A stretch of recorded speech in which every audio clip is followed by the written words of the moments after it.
Okay, folks, so what we got here is a Kawasaki mule. It's a 2009. The guy I bought it from, he told me that it had a broke rod.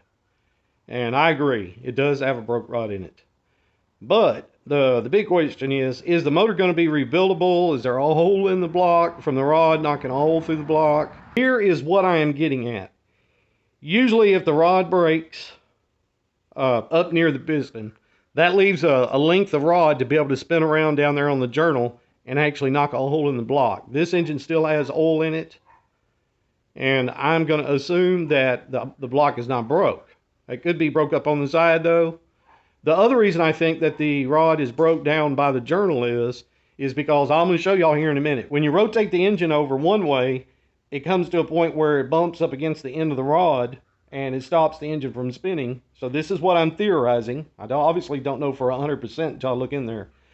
Okay, but when you rotate the engine the other way, the rod is hanging out of the cylinder from the bottom of the piston, and what it's doing is when the journal comes around this way, it's locked. When it goes around that way, it will lift the rod and go by it, and the rod will drop back down, and then it'll do it again. But when you go, anytime you go back the other way, it's locking it up, and the reason is because the rod is hitting, the piston is up in the cylinder, and the rod is like this on the bottom edge of the cylinder. So there's no way it can go that way because it's going to bump. But Ben's is sticking out of a hole of a cylinder like that, the rod is free to travel up. So when the journal comes around this way, it'll lift it up, it'll drop back down. And if you listen real close, you can actually hear it do it. So here we go. I'm going to go around there. I'm going to spin it over both ways, and then you'll be able to see what I'm talking about.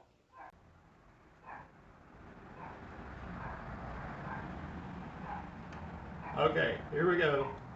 Right there. And then if you go the other way, it ain't going to go. Okay, folks, so what we're going to do, we're going to try to make this easy. Okay, we're going to get the bed off of it just so it's out of the way, and it'll make it easier to get to everything. And then on a Kawasaki mule, there's a ball joint back down there.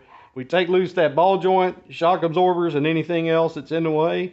Take that loose. This whole rear end and engine, transmission, everything all comes out at in one unit.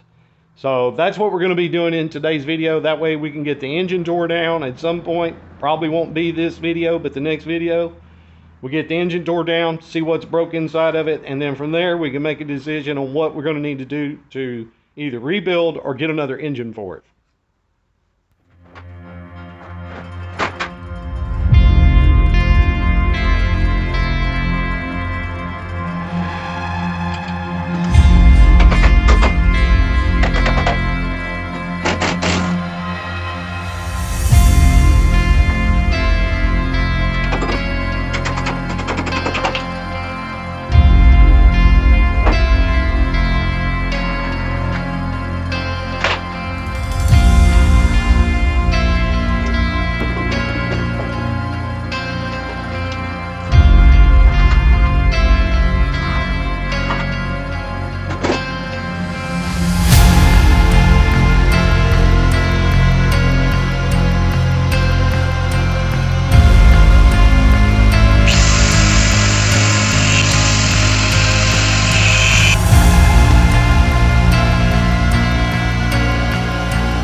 Okay, folks, I appreciate y'all tuning in. That's going to be the end of this video, but we will be back.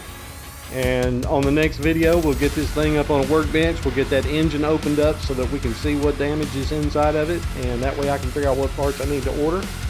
And anyway, I appreciate y'all tuning in. We'll see y'all later. Bye.